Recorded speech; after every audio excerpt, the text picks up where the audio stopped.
Peace, y'all. It is I, the Emma, aka Energy Master Allah. And this morning, you might want to go ahead, grab your pen and paper. I don't normally do this, but I've grabbed mine as well because one thing I wanted to do for you is I wanted to share. I guess it's the most comprehensive list I could put together of the various trainings, sources, reading material that basically shape the foundation of me being able to kind of navigate the conversation of the world and kind of put the pieces together. Okay, but more importantly, um, I want to tell you how you even put that together. And this isn't something that I made up.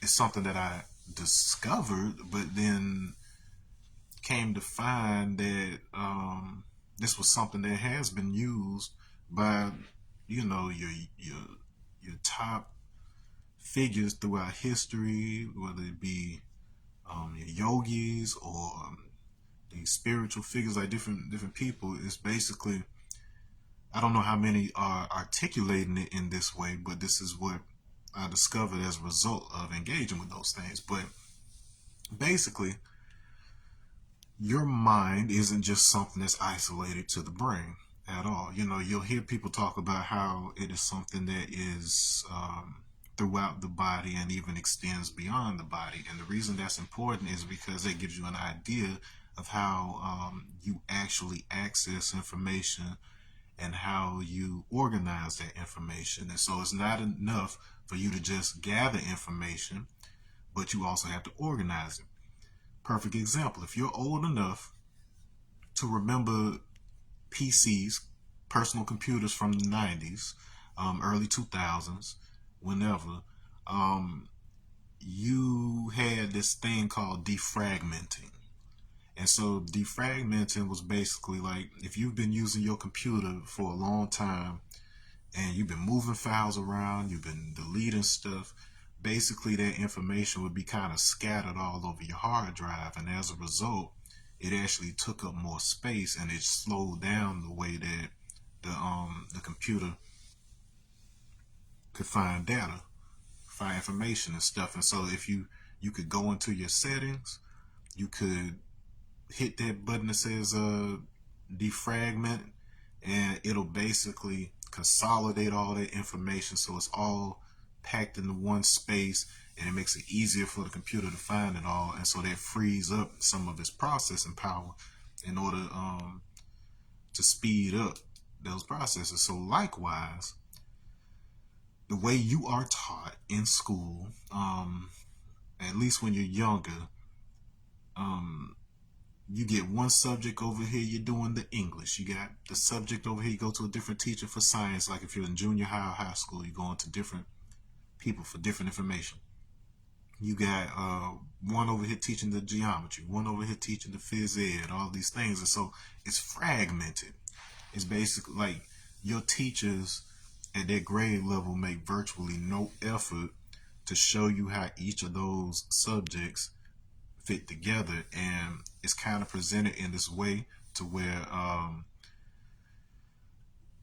it's for you to decide which one of those you like so that you can pick a career. But you know, it doesn't really make a well-rounded and completely functional human being when you simply isolate somebody to one category and send them on a career trajectory as opposed to developing them as a human who is able to make choices, understand themselves, and then decide a directory for themselves. Like a lot of the ancient cultures, that's basically how they did it. Like they would have a child, they wouldn't even put you in school until, I think in some cases, until you were like 12 years old or somewhere in there, because that first 12 years was just allowing you to experience and just play and just be exposed to a lot of different things. And then once you got old enough, you could choose for yourself what skills like stood out for you, what things you were good at, so you could focus on that thing.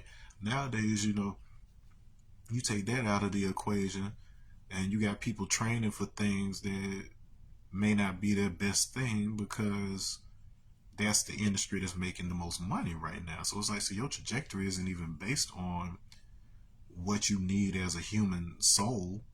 It's more directed toward what the system you're involved in right now, the society you're involved in, is deeming a valuable trajectory. But as we who were in college when the economic downturn and the market crash happened in 2008, you can go in for college or something 1 year and be getting a degree in a highly sought after field, and then all of a sudden, because of some, fuckery they're doing in the background with the money and, lying in their reporting and padding the books and things of that nature, all of a sudden rip the carpet out from under you, and then those careers that were valuable before are worthless now. So this is something that's very possible, and you can't really, if you're a person who's concerned about security and stability and all this survival crap, then you as a reasonable human being cannot put all your chips in that kind of basket. So the reason I'm giving you these tools right now is because they are things that have not only survived the test of time, but that are based on the structure of time and space itself. And so it has existence to some degree even outside of that. And so the things I'm going to present to you aren't the eternal aspects themselves, but the means by which I access those qualities which are already inside of us. So all these eternal aspects are internal. They already exist within us, but you go through certain trainings, you go through certain initiations, you get exposed to certain things that are basically reactivating the memory that is already stored in you of those things. So while I'm on that note, make sure that if you haven't already, make sure you like, comment, subscribe, share on my YouTube channel, because I've got like a lot of the videos that give some of the background of some of the things I'm talking about. But right here, you can just go ahead and get your pen and paper, get your little note-taking joint on your phone, whatever you need, and I'm gonna give you the names of some of these trainings and things, why, and then, like I said, it's not enough to just know the things, but you need tools to organize them. And so the first thing I want to do is make sure you have a definition of yoga that is actually functional to you. So yoga, if you detach from the meaning associated with, like, them stretching and stuff, wearing the Lululemon pants and stuff, like as exercise or whatever, actual yoga means, it comes from the word to yoke, which is extended to unite, to join. And this is basically the science of how you as a soul united with the body in the first place, and then that idea is extended to the idea of how spirit incorporates into flesh, how spirituality and materiality are complements of one existence, inseparable parts from each other. So you have a kind of sciences that we're taught that kind of tries to separate the human, the spirituality, the consciousness from the model. But as Niels Bohr, one of the most celebrated scientists, has pointed out, you cannot separate what you're observing, what you're measuring, from the tool that you're using to do that measuring. And in your case, your primary tool for measurement of reality is your mind and your senses and things. So they do have an effect on what you are observing and what you are sensing. And so you do need a technique, a model that helps you to organize those signals in a way that, like what I just described with defragmenting, allows you to take all the information, all the experiences that you're absorbing on a daily basis, and it helps to organize that in a manner that allows you as the willing individual to be able to access that information efficiently. The more efficiently that you're able to convert that information is energy in a closed system, in a thermodynamic system. Information is energy. So the organization of energy is the organization of information within the body. The more efficiently that you organize that energy slash information, the more efficient you are. That means that it takes less input. You have to put less in to get more out. And so this is I would be bold enough to say this is the primary barrier beyond what you know and don't know to your ability to access your higher faculties as a human being. You are not as limited as people would want you to think. Just take the example of the man who broke the 4-minute mile. Before that, it was commonly understood that you could not run a mile in under 4 minutes.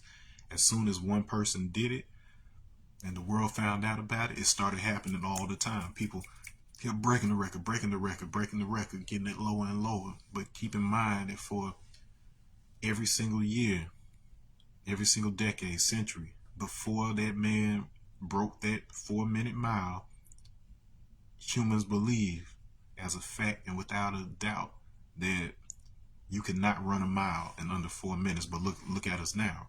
So understand the malleability of knowledge as it relates to limitations as temporary barriers to unlocking an ability that you have as an infinite and an eternal being. So you're essentially trying to make this version of you, this physical vehicle version of you, operate as efficiently and as powerfully as your eternal unlimited soul.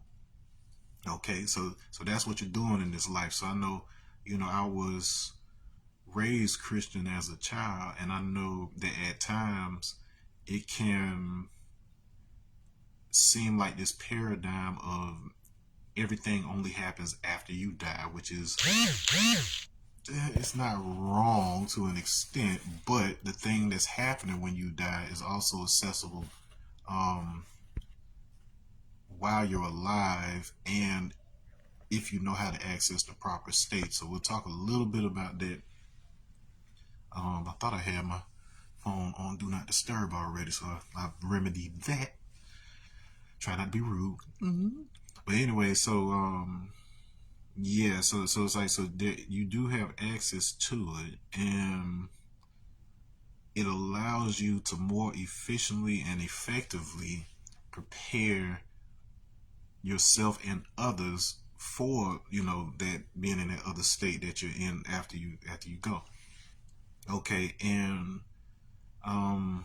reason that's important is because right now you're totally reliant on somebody who's standing up in front of you every week with mostly secondhand information. That's not to say there aren't those people out there who have had those powerful spiritual experiences firsthand and above and beyond any training they received in like a Bible college and stuff like that. That's not to say they don't exist, but at the same time, the vast majority are just giving it to you the way that it's written, with some understanding of what the context was when it was written, but then unless you're the person that was there and witnessing it firsthand, unless you understand the cultural context and the mental context of those individuals that were recording that information, unless you understand the changes that text has undergone before it even reached you, then you cannot claim to have a complete understanding of it. And if you don't have a complete understanding, that is the equivalent of you having fragmented information as opposed to it being consolidated into an efficient and smooth running form that you can use within your operating system, that is your body, that allows you to better access and interact with this environment that we are participating together in. Okay, got that out of the way, so let's get into it. So the first thing I want to talk about is the Landmark Forum. So Landmark You may or may not have heard about it. If you have, chances are you didn't see a commercial or anything about it, because it is almost 100% promoted word of mouth. I personally would have never, ever heard about this had I not already been taking some significant strides in life. I had moved, packed up my things, moved from Charlotte, North Carolina, out to Los Angeles, because that's where I wanted to live. I wanted to be on that scene. And while I was out there, it just so happened that one of my mentors, who was George Clinton, of P Funk, his creative director, Overton Lloyd, he he lived out in LA, and he, got his big breaks and things as a result of his participation in these programs. And so when he saw that I was out there, he reached out to me, told me about it, kind of coached me into getting enrolled. Now, I can't just give you some of the techniques and things per se, because that's proprietary. So when people develop workshops, when they develop specific techniques to reach a particular outcome, that's not to say they're the only ones that can bring you to that outcome, but then the methods that they use specifically to get there, that is proprietary. That is something that you can protect as intellectual property. That's something that you've created and you use your time and energy to put together. And in this case, it is based on the works of a guy that was named Werner Earnhardt. And he had these things called the EST trainings, or EST trainings, back in like the 70s, that were kind of digging into certain concepts. And it's interesting how much some of it back then kind of overlap with Scientology, but I'll get into that in a minute, because I know you got some stigmas around that. And you know how we have our conversations, we just kind of analyze certain things from let's step back from it emotionally and just kind of look at it, because we don't want to throw out the baby with the bathwater. Okay, because for whatever reason, beyond what reasons you might assume, certain things are working for people and certain things aren't working for people. But anyways, so the group in the 90s, early 90s, they basically take his work and then they form it into a series of seminars and workshops and various trainings that allow you to get like some of these skills, these outcomes in a rather efficient way. And so the Landmark Forum itself, it was this 3-day. And so mind you, it's okay for when you participate in things, it's okay for you to share your experiences about those things, even if you can't share some of the proprietary elements, because I did at some point actually work on the back end of that organization, learning kind of how it operates and how to present the information and things of that nature. So learning it from both sides, as a participant and as somebody working in the background on the back end. And so anyways, Landmark Forums is 3-day seminar type thing where you originally you had to be in person. So it was in the room, and it's like something like 10 to 12 hours each one of those 3 days. And you have like lunch breaks, bathroom breaks. Nobody's forcing you to be in the room. It's not any like cult stuff where you gotta believe in something, you gotta sign over your life saving, something crazy like that. No, it's something you do entirely by choice, and you can leave whenever you want to. Okay, and so anyway, so with this, you're basically, so you have a forum leader who is basically a presenter who's basically talking to you. So it's a conversation. The most important thing to recognize about this is it's not like a classroom where you're writing stuff down trying to learn something. It's a conversation that you're having, that you're engaging with. And then the purpose of this is to kind of show you how to identify blind spots in your life that are stopping you from moving beyond your limitations or getting the results that you want. this involves you kind of understanding the mechanism of how humans perceive reality in the first place, which is very important because a lot of your assumptions as it relates to learning and fixing your problems, there is actually a common way that we as humans interface with reality that unless you are made aware of it, it kind of runs the show.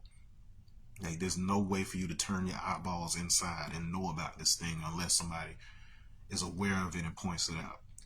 Okay, and so the one thing to kind of get under your belt is that you always have a blind spot. That's kind of the design of the universe. In fact, throughout several faiths, religions, um, ancient teachings, they have some version of what I'm saying right now, where it's basically you can look at it as there is the you that you are now, and then there is the highest potential of you. And so in the spiritual community, this may manifest as concepts of like a higher self. Um, Essentially, your soul is your highest self. Like it's the reflection of the perfected version of you. And so you can look at that as something that constantly exists in the future as a potential that you're moving and working toward. Now, the thing is, you will never reach that potential. But what perpetuates you through existence is your attraction to that potential. There is no endpoint. So this allows you to grow infinitely and expand infinitely, but be able to do so in a way that is unique. So the path that you take, the path that you develop, isn't going to be identical to the path somebody else takes toward their perfection. Okay? And so, and then when the average person is talking about God, that's essentially, that kind of ties into what they're conceptualizing. Most people who talk about it, they're talking about it in a second-hand kind of way based on how they were taught and a little bit of their experience. But for the most part, if you are aware of enough of the conversation, we can come together on the concept of there being a singular value that all of us are approaching from all angles, but never reach. Not because this thing is better than us or not because this thing is controlling us, but it's kind of like the central point. It's the axis around which everything is revolving. It is like a vacuum that everything is being pulled toward but never reaches. I hope that makes sense to you in some degree. So it's basically this benchmark, and then we basically measuring. I told you the mind is a tool for measuring, so it's this benchmark relative to which we are all measuring. So when we are all aware of that one thing that is common to all of us, that becomes the bridge that allows all of us to connect with each other. So it's just like all of us plugging into the same terminal, or all of us, let's say you're playing Fortnite or one of those kind of multiplayer online games or something. It's like we're all playing on the same map. So it's like, so the way that we as infinite souls experience a same realm or a same planet, like we're all here experiencing Earth in a similar way, that seems independent of us, is that we have a common set of values that are determining the way that we perceive the world. And so we have the ability to deviate from that set of values and have an individualized experience. Okay. What I just explained, that's not something that they teach you in the Landmark Forum, but but what I'm telling you is the whole reason I even have access to that is because it started with that training regarding understanding how to look at your blind spot, and it large, without giving stuff away, it largely has to do with you just being receptive to the concept of there being a blind spot. Because a lot of us, especially if we're educated, we feel like we know everything. We feel like if we don't know it, if we haven't heard of it, it can't possibly exist. And so that drastically limits the receptibility we have to the infinite potential of this universe. And it is that same unwillingness that allows people who want to deceive you in ways to be able to maneuver and navigate around you, because especially if you are an initiate of information that you know isn't publicly accessible, you know of at least one thing that you know that that person does not know, and then that is what you use to move through the shadows of their understanding. And so I know you like the flipping and the swords and all of that stuff when it comes to ninjas, but on the higher levels of that training and that the teaching, that's basically what they're dealing with right there. They're dealing with the information that they know that you don't know, and they know why you don't know it. They know what is obstructing your view and your perception, such that they can move through there and you will never know that they were ever there. Okay. Um, the other aspect of this is an element of how we deal with time. And that was one of the biggest breakthroughs for myself. Now, as it relates to time, we have a tendency as a human species to attach events in time with what we think about those events. So we pass some kind of judgment, we make some kind of assessment, and that becomes attached to that event, and we experience that event in the form of memory, not necessarily based on the objective way that it happened, but the way that it happened with our stuff attached to it. And so that thing in and of itself is one of the primary barriers to human understanding, where we're not living in the same reality as individuals. We're not engaging with information in the same way, because we can't, without training, separate the event itself from what we made it mean. Because otherwise, you can use that objective event as a bridge of understanding. You can say, okay, this is what I made it mean, and then this is what somebody else made it mean. Just because we made it mean different things, it doesn't change anything about the event itself. So if I want understanding with this person over here, we both need to be able to let that go at least long enough for both of us to see this thing in between and relate to each other based on that thing. As it relates to the knowledge of self and all of that, that is basically what we're getting at with understanding. You're observing your knowledge and the wisdom, which is to observe the ways and actions. So in other words, we got two perspectives. Two is the number associated with wisdom. And then we got the one thing in between. That's the knowledge. So we're doing the knowledge of this thing in the middle in order to be able to see and understand the mental picture that each of us is experiencing of this thing that we're measuring. Your mind is your measuring tool, and so we're learning about each other's tool in addition to what is being measured, and then that gives you a more complete picture of reality. And so that's all I'll say on that. One of the things with that particular training, and then this will kind of extend to everything else I'm going to talk about here, is it's kind of expensive for the average person. When I took the forum, and there's various programs, when I took the forum, which is the first one, and it is a prerequisite to take any of the other stuff, because you have to kind of have this under your belt before you could even wrap your head around the other stuff. Like, I'm telling you, this is advanced language technology. That's the best way I can describe it. Like, it is advanced language technology that isn't something you will stumble upon accidentally out in the outside world. And there have been a large number of successful people who are aware of this and aware of these techniques and things of that nature, aware of this method. And yeah, it is a type of education outside of the formal education that you're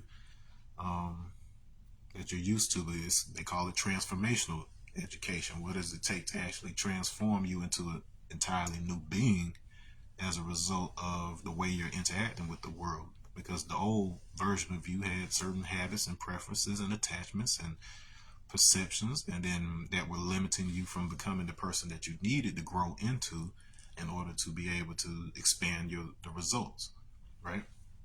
So this is a process by there's various things out there that give you access to something like that, but then this is probably one of the most efficient ways I've seen it. I got more done in one weekend than with all the formal education and different things I had up until that point. I graduated from high school in like 2005, and then I only found out about this thing in 2013. So that was a good 8 years worth of adulting, trying to figure it out more or less on my own, or based on what secondhand information from somebody else, and then finally getting access to this thing. Okay, so now, like I said, it's a little expensive. And so, depending on your station in life, when you encounter something like this, and then this is something that is across the board for trainings in general, depending on what your station is in life, that's either you dealing with one of two things. Either you're somebody who doesn't really have money like that, and then you're trying to figure out how you would even justify spending that money for this thing that you can't know is going to be beneficial to you until you go through it. So that's already a barrier for a lot of people in that position. On the flip side of that, you could be one of these people where that money is nothing for you. Like you got that to blow, but it's hard for you to justify, because you feel like you're already successful to some degree. It is difficult for you to justify spending any amount of money, whether you can afford it or not, on something that you don't think you need. But like I said, that key element in that is that you always have a blind spot. You always have some expansion that you can have in your life. It doesn't matter how you reach. The second that you say you're done, you're done. There's nothing else for you. But just know there's always something else. There's always something more you can grow into. It's infinite. And so don't put those types of limitations on yourself. And so that's one of the barriers that type of person has to get through. And I was on the latter end of that. Not the former. I swore up and down that if I paid that amount for that thing, I wasn't going to be able to eat for the rest of the month. The survival instinct thing. And so finally, for me, it was a matter of, well, my man's is telling me about it. He's done well for himself, and then I personally feel like I've done everything you could think of out here, and still find myself winding up in the same place. Like, even if I take the risk and da like they say, and, you get one thing and it ends up a certain way. At the same time, if you do it the way they tell you to do it, where they're like, oh, you got to get the stable job and you got to work the film. Oh, yeah, my man's Maurice just came on with peace. I was just talking about some landmark, G. How convenient. But anyways, yeah, but if you've convinced yourself that you can't get anywhere else. But anyway, that's what I was on. I was talking about the survival thing. So I was swore up and down I wasn't going to be able to eat it for the rest of that month if I paid that amount to take that form, right? And so my man, he had done well for himself. Finally, I was just like, you know what? Forget it. Let's take a leap of faith on this one. And so I got in there. It was nothing like I expected. It's just like you get hyped up for a movie and you've heard all these things about it, but there's no substitute for actually seeing the movie itself. And so my biggest breakthrough at the time was that, I thought I was like, in me trying to be a quote unquote good person or considerate person, I thought that staying out of the way of people, staying unseen, that, that sort of thing was keeping me from being a burden on people. I was unwilling to receive help during that time because you know how we raised in our community and things of that nature, but it hadn't occurred to me before then that when you're up to something that people see and they feel like is big, like it's something that's inspiring, they want to be able to contribute to you. Like if they know that they can't themselves do the thing that you're doing because they either don't have the time or the resources or whatever else, people, they get inspired by living vicariously through you, so they want to contribute to you so you can continue to be that point of inspiration. So you have to be open. Like, that doesn't mean you need to go out and beg for things or constantly be asking for things that you could produce yourself. But at the same time, if somebody of their own volition wants to be of contribution to you simply so that you can continue doing what you're doing, allow that. That's, you don't want to block your blessings because you don't know what vehicle they're being sent to you through. You know what I mean? All right. But that was my breakthrough. I was living with my aunt when I moved to LA. I had a set of friends that was supposed to move out there with me, but they didn't, and LA was mad expensive. And so I was staying with her and I was working and things and just kind of like stacking my money so I could leave. But like, um, I would buy my own food because I didn't want to feel like I was stepping on her toes eating up her food. But then come to find out later that that occurred to her and the people in the house, like I was hoarding food to myself and wasn't sharing. Go figure.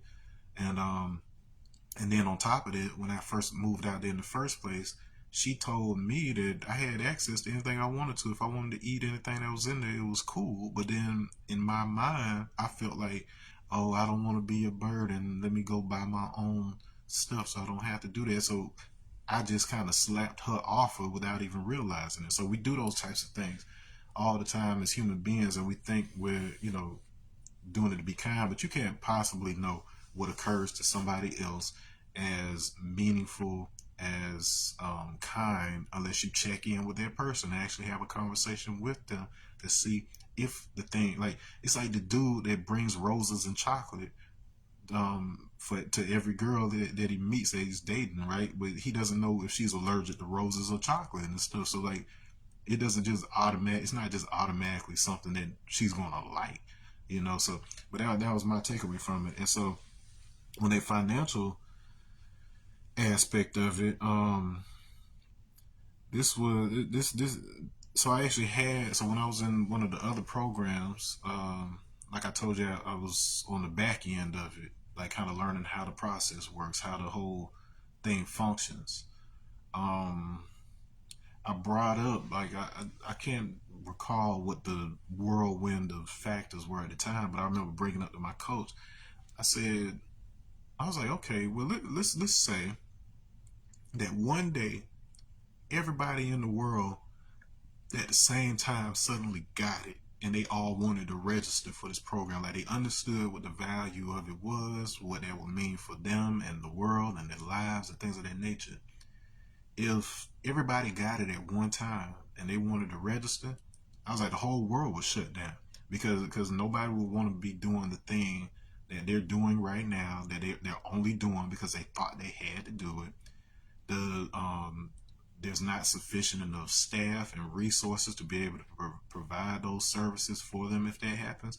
And so, me as a business student, and with a focus in business administration, and excelled in like the management aspects of that, one of the top things that I look for is efficiency. And so I'm always looking at how do you get the most output for the least amount of input? How do you do the thing with the least amount of energy and get the biggest amount of results? And so just looking at it from a business standpoint, that model was looking kind of stifling. It was like if in order for you to work at 100% effectiveness and 100% efficiently, it would essentially mean that the world was shut down. And so that means that there's even a limitation on how available you make this thing. And so you can kind of understand, I'm pretty sure somebody on the higher ups, they kind of recognize this too, and which is why Landmark was not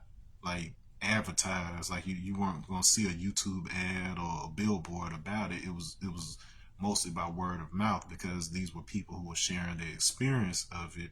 And so this was more valuable than being told about something, And so, so we had this kind of conversation about what would happen. And I'm like, this isn't a sustainable model. And then it started to occur to me that the country as a whole was basically operating on the same paradigm where it could not operate if everybody was winning.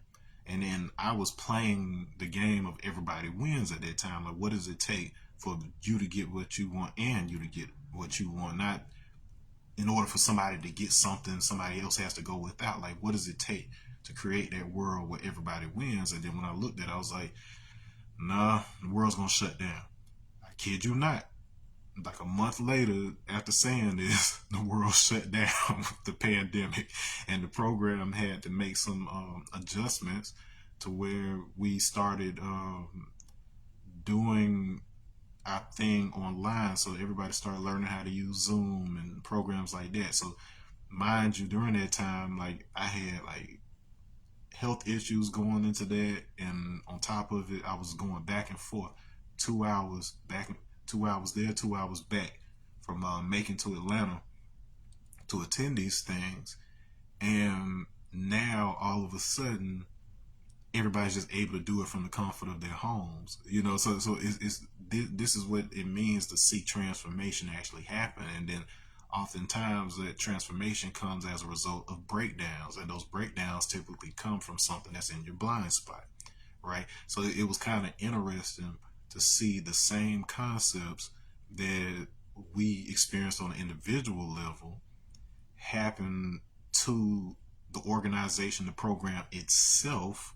So it kind of went through a breakthrough type transformation, and then see the world as a whole go through that. Because just simple things like the fact that everybody was indoors for a few weeks to a month or whatever amount of time, it drastically improved the ozone layer of the planet more than it has in like decades and decades and decades. You know what I'm saying? So just in that short amount of time, so that goes to show you, if the country just like shut down for like one a day, like in Spain, like the whole place shuts down for siesta between 12 noon and 3 p.m. So it's like, so you go to work up to 12, everybody go chill, get you a nap, get you something to eat, go hang with friends, and then you come back at 3, finish out the rest of your work day, right? And so that little gap, it's those little gaps in between. Like if you're a musician, you understand the value of the silences, the gaps, because it's the gaps that make the hits hit harder by comparison, right? And so you kind of have to have that. But that's just to say. And so the other concept I want to bring to that I had never heard this until later on, and it may have been Sadhguru, it may have been somebody, but basically they were talking about how they had certain programs, and then to some degree they kind of discussed this in Landmark, because they had this thing where they had like corporate people, they had a version of the forum that they did in comparison to what the average person was doing, and for the most part it was almost the exact same program, kind of tailored to them, but it just cost much more. And the reason being is because when they offered it to everybody in the same way, the corporate type people, they were like too good to try it. It was like, unless they felt like they were paying a premium and getting something that was better than the other guy, they wouldn't even participate in it. And so that was a purely psychological thing. And you'll find, like, if you've ever owned a business, if you've ever sold anything, people will judge you based on how much you're charging for something. So you may think you're helping out by making something cheap and accessible, but then you'll find that people will pay any amount for what they want. And this brings me to another example, which is when Michael Jordan released his Jordan sneakers. And so you have this story about how his original intention was to create a high-end shoe that, so basically, that suburban families, suburban white kids who could afford those shoes would ask their parents, so the parents have that disposable income, and they would buy these high-end shoes for this amount, and he would then be able to take that money and then reinvest it into the black community. So every other culture does something similar to this, where they'll have businesses and services and things that they provide in the neighborhoods of a culture that is not their own. They take that money, they reinvest it into their own community and create jobs and things of that nature for their community. This is something that we as a community continue to struggle with and dance around, because we want to give the homie the hookup. Well, what ended up happening was that the inner city youth, the black population, they wanted these high-end shoes as well, whether they could afford them or not, as a status symbol. It got to a point where people were even robbing and stealing from each other to get said shoes. You had the instance where when people found out about Michael Jordan's intention to make the shoes for the white kid to buy or whatever, they just missed the whole part about the point being to get that disposable income from over there and put it back into the hood. Or they just blanked out on that whole part of the concept and just looked at it, oh, you a sellout. You don't want us to have nothing good or whatever else. And then hence the issues that we still deal with today. That's the mindset behind that. Whatever. But the reason I brought up Sadhguru is because he brought up this concept of, it's two things. All right, so one, you have programs that are out there, you have initiations, and you have certain things that are intentionally too expensive for the average person to engage with, because if you got issues like you're starving or you need shelter, those things need to be addressed for you before you can even concentrate on this thing here. We have this habit of wanting to gamble high and try to get a come up, as opposed to making sure we're even prepared for that come up. And that's why you oftentimes hear about these lottery winners from the hood who blow the whole thing and end up owing taxes and owing money and stuff, because they didn't build a foundation for their lifestyle. Likewise, you have things that happen like you remember when Rick James, when he made a comeback, like after the Chappelle Show skit, he was popular again. He was on the BET Awards. Also, life was popping again, like it hadn't been for quite some time for him. And he thought that he could jump back into the lifestyle of the old Rick James after having not been engaged in that lifestyle for quite some time. And as a result, he thought he could do the same amount of coke that he could back in the day, and had a heart attack and died. So similar to that, you have basically atrophied to your life of luxury. So I know we like to say that we're kings and queens and things of that nature, but your ability to process that lifestyle has been drastically diminished because you've spent so much time feeling like you weren't one of those or whatever. So you do have to acclimate your system right down to the cellular level for that royalty that you're perceiving. Okay. But anyways, but he was saying that a lot of these initiations and things of that nature are priced the way they are because the idea is to you're not ruining the world. If you're the person that's barely getting by, you're not ruining the world. It's the people that have the resources and the power to make decisions that destroy entire landscapes, create atomic bombs. You sign a piece of paper and everybody in a city is put out of their homes. Like, the people that are in that position are the ones that these programs are intended for, because their issue is not an economic one, but a psychological one. And so these types of programs are really designed to get that type of person to stop making the world hard for you. Okay? But likewise, just like with the Jordans, we find out about these things and we feel like we've got to make mountains move in order to participate in these things.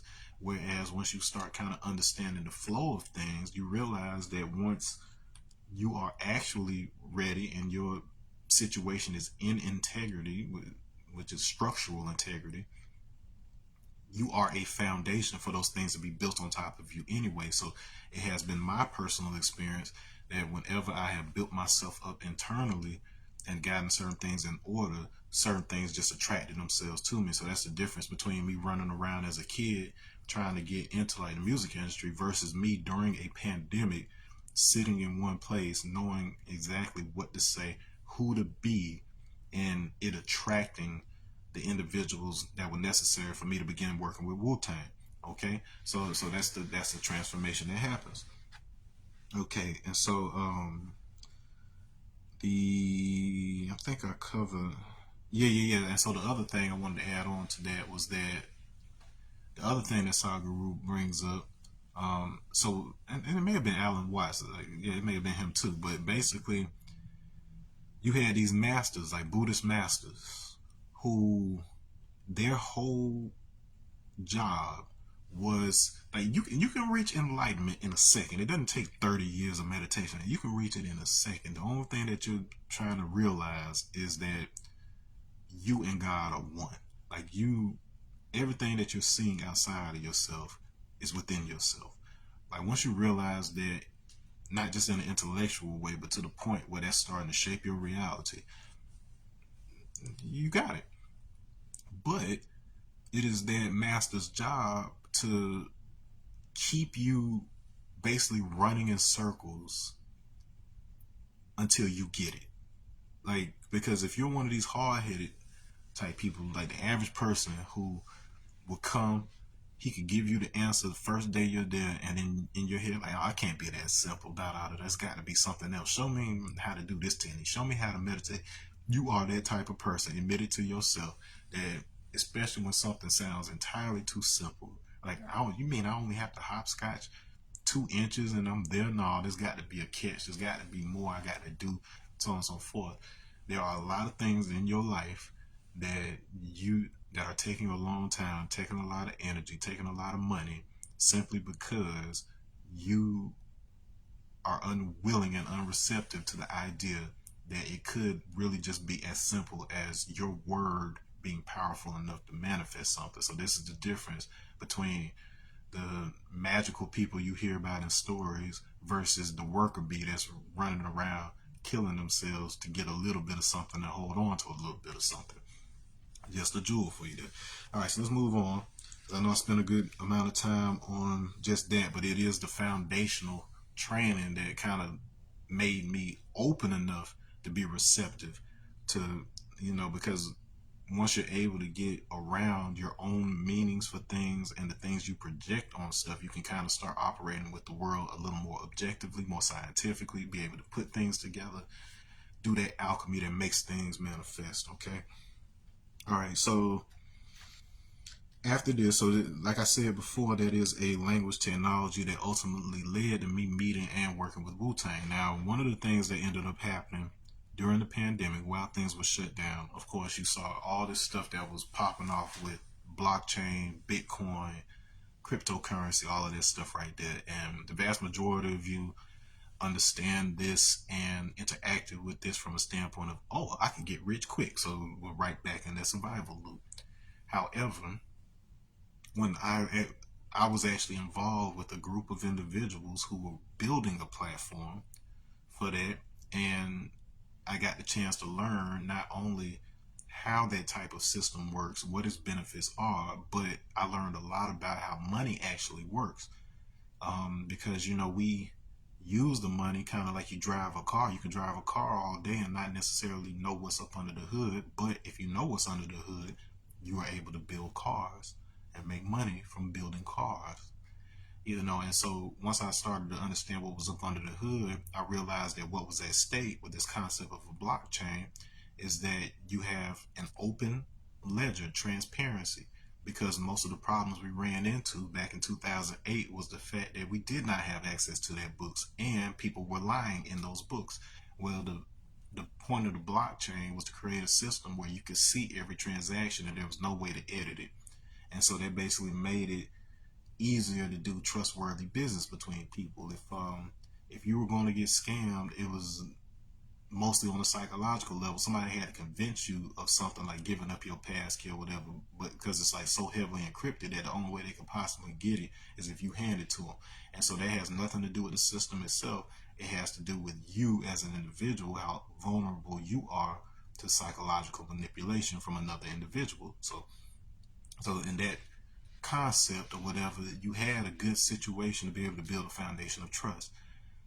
Naturally, because of the way that you have been conditioned in a capitalist society, you were more concerned with trying to make the quick buck and make money off of somebody more so than you were with learning how that system worked in the first place, then understanding how the system you've been operating in has worked the whole time. And here we are with that.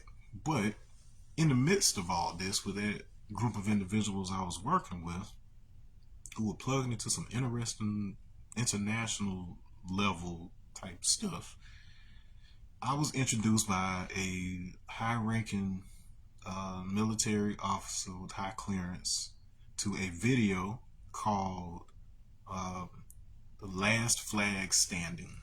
So, Last Flag Standing is about two individuals, David Wynn Miller as well as Russell Gould, who,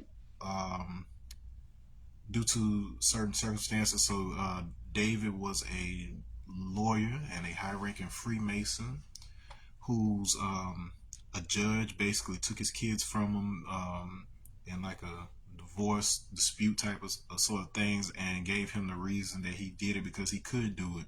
And so David, mostly in vengeance, um, went through everything he knew, scoured his law stuff and everything he could find to figure out a way to get it, build a case, get his kids back, and ended up discovering this interface that involves Latin word meanings and the etymologies of words and a particular grammar structure, which he also discovered was understood by the high level Freemasons and allowed them to basically encode a great deal of information for centuries. Um, and so once he kind of plugged into this, understood a grammar interface, he started to be able to draft legal documents and things of that nature that allowed him to prosecute judges on the spot on the grounds of fraud for presenting arguments or rulings in the improper grammar structure and things of that nature. So, and then the reason it's called Last Flag Standing is because these guys actually managed to capture the American flag because the patent had been submitted in the incorrect language, and so they were able to file it in the correct language, gain control of the original regulation American flag with the original dimensions, and as a result, you started seeing those types of flags popping up in courtrooms, post offices, and classrooms that have the yellow tassel on it. So if you add that yellow tassel on it, there's other features that will change, but if you have that yellow tassel on it, it's no longer the original dimension. So that is not the original flag, and is in fact a the naval or maritime flag. And so he basically breaks down how everything is based on maritime laws, and because of the language that is used around it, Earth is considered to be a vessel floating in a sea of space, according to the language that they use, which basically allows them to extend certain maritime laws to space.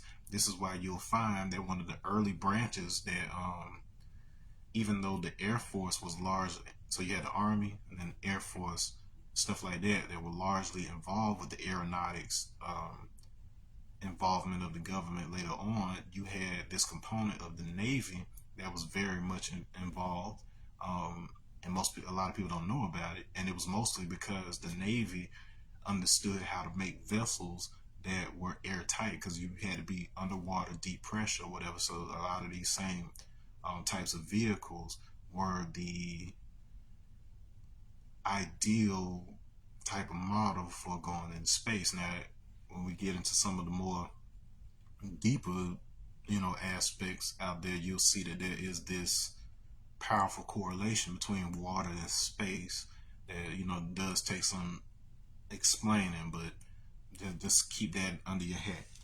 And so, but anyway, so in learning about this language interface, I learned the importance of etymology and things of that nature. And so I started to look at just about anything you can think of, whether it be the Bible, any book that, that has this important knowledge, and seeing what is hidden between the lines if you use the same grammar structure and the etymologies of these words. And so what it actually ends up doing is, it's actually, you can look at it as a thermodynamic process of reversing entropy. And what that means is, over time, a closed system is said to become more chaotic over time, which basically means it takes more information to describe it.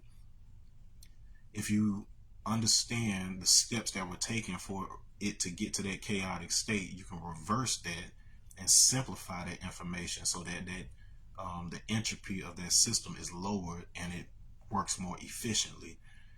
Likewise, language does the same thing. You have simple symbols, simple meanings that have evolved and become more complicated over time to become the world that we understand now. But if you're able to trace those steps back to this simple form, you can access the most efficient version of those words, and then that is the basis for magic. So magic is based on words that are highly efficient in their ability to translate information into actual material results. And these are something we kind of come into life programmed with, but the people who kind of identified and discovered it, they it's based on the vibration. So everything that exists has a specific vibration to it, and so that means that there are certain sounds that you can make that more powerfully resonate with a physical thing than others and stuff. So it's based on just that concept. So just kind of keep that in the back of your mind. And so I kind of had that under my belt. Okay, so the next thing I want to get into is my journey from. Oh, okay, and so if you want to get into that, all right, so I've given you landmark form. You can look that up, read up on it. You're probably going to hear some stuff about it being a cult. It's not. I'm out. Never was trapped. Um, 2, you're going to have, so last flag standing. You might want to type Russell Gould, Gould, along with that. That'll make it come up easier, and just watch that video. Then there's like a 9-hour lecture that David Wynn Miller does elsewhere. You might want to look through that too, because he says some interesting things that I wasn't trying to hear at the time, but they have since been able to confirm the source of these claims and how to access the things he's talking about. So yeah, check those out. All right, so let me get into my journey from warrior to healer to sage, quote unquote. So my master, Sensei John Walcott, he always talked about how there's like this evolution that you go through, where you start out like in the martial arts. If you're evolving on a trajectory, you should be. You will start out like as a warrior, fighting battlefield, whatever else. But eventually, you will get to a stage where you are a healer, where instead of using your energy to harm others, you're using it to heal others. You've got a stage where you're basically like a scholar, where you're studying it. Like if you really pay attention to Bruce Lee, he was one of these that was integrating in that kind of way. Like he had taken it beyond simply fighting to understanding it from a collegiate standpoint, like actually understanding the physiology of the human body so that he could integrate that and improve his techniques. Like I could take that over to somebody like Kobe Bryant, who he studied the rule book of the NBA. He didn't just gain experience on the court, but he studied the rule book to know things like where was the ref not going to be looking and what kind of things he can get away with on the court based on the rules. And so that same concept, you could take that and apply it to the corporate world, because the way that our laws and all of that stuff works, you have people, and you see this all the time, like especially with your president, where he knows enough about the way the laws work to where you can find those loopholes and not have to do some of the things that you've been doing simply because you didn't know that you didn't have to do them, right? And so so you evolve into this level, and then finally you get to this stage of kind of like a mystical, spiritualist type of state, where these things I'm talking about aren't things that you have to kind of actively try to make happen. Like you're just a natural state that is aligned with that. So the information just kind of starts coming to you, and you just are able to flow freely through this existence, and you're connecting with the other side in a way that allows you to pull information and translate it so you can be of value and give sage advice to the people in this existence. And so that evolution for me, I'm not saying you need to get all the types of trainings that I did, but I'll just give you an idea of them, and you can figure out for yourself what makes sense for your life in order to obtain those same skills. And so naturally, on the warrior stage, like if any type of martial art worth its salt, so the class that you go to on a regular basis and you learn the techniques, you get the belt or whatever else, the purpose of this is to train you in discipline. You start out, and then you can apply this to any formal education type of thing. So this kind of ties all that, because I have formal education, college graduate, all of that. But then the same concept is applying across the board here. And so basically, this teaches you discipline that converts from discipline from external authority to self-discipline, where you're not just waiting for somebody to give you orders for you to do the things you know that you need to do in order to advance. So going from that point where you only train when you're in class, going from that point where you only read the Bible when you're in church, going from that point where you only practice your skill when you're on the clock and getting paid for it, when you're able to go from that to creating your own training regimen while you're outside that supplements what you're doing when you are in class, that's what actually makes you excel and brings you closer toward graduating from that to where you yourself can become a master and a provider of that information. Okay, and so that's one of the most important things I got out of that level of martial arts. There is a level where you advance, where you get to a place where you're skilled enough to defeat other people in combat, but then the next level is essentially becoming more efficient as a fighter, to where you know, if you're in a real life situation, that life is precious, and so you are skilled enough to be able to resolve that conflict without killing somebody, without permanently injuring somebody. Because a lot of times, like especially when it comes to gun owners, a lot of times their reaction is based on fear. And so they shoot first, ask questions later, because they don't know what other choices they could have made, what other steps they could have made. So that training that you're getting in martial arts is basically giving you other options and expanding your ability to assess your environment, assess your threat, assess your situation, to where you know, I don't have to use that level of force in order to end this. If I do, I'm really just showing off, right? And so once you're able to do that, you fight more efficiently, because you're only doing the things that are necessary to get the result. And so you're not tired afterwards. You're not risking injuring yourself doing something flashy, and so on and so forth. So that evolution is basically what allows you to get to the next stage of healing, where you realize that you've got an external factor and you had an internal factor. Bruce Lee's master, he was a master of both the internal arts and the external arts, but Bruce, he pushed himself so far in the direction of the external physical that it broke down his organs on the internal. So he kind of slacked a little bit. Like, he knew about it, but he kind of slacked a little bit on his like qigong and his inner exercises, and ultimately that led to some of the issues that led to his demise. Okay, and so once you like, it can be challenging to transition from that stage of hard power to the learning how to move like water. And gradually what ends up happening is that you learn how to incorporate these things. So instead of you trying to be like a bull or a train hitting, you learn the power of a whip.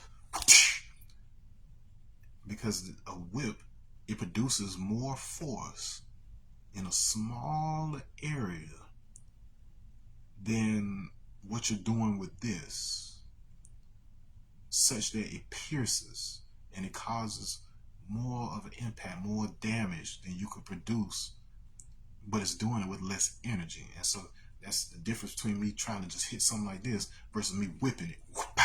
That's me going soft and then rigid at the last moment.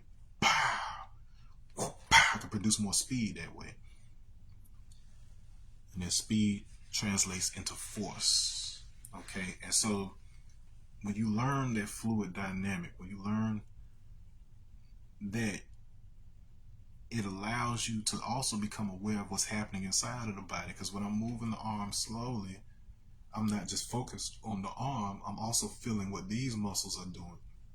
I'm feeling how the muscles in the fascia stretch throughout my entire body. And so this is allowing you to become more efficient and organize your energy usage by becoming aware of how the entire body is connected. And once you understand it from that standpoint, you start understanding the organ systems and the glandular systems and things of that nature. So this is how you see inside of the body without having to cut yourself open. And this is probably the most important skill you can. So my daughter's toy just came on its own. I haven't seen her do it in a while, but it is known to do this, especially when I talk about specific subjects. So, all right. But anyways, so like I was saying, you're starting to learn how to look within yourself, not just from a metaphorical standpoint, but actually understand the systems within yourself. And this starts to evolve into a stage where you can actually engage with that and shape energy within yourself, be able to shape information within yourself, create a more profound relationship between what you're feeling and your mind's ability to, through the imagination, actually visualize what's happening inside of you. And so once you strengthen that, it's just like any other muscle.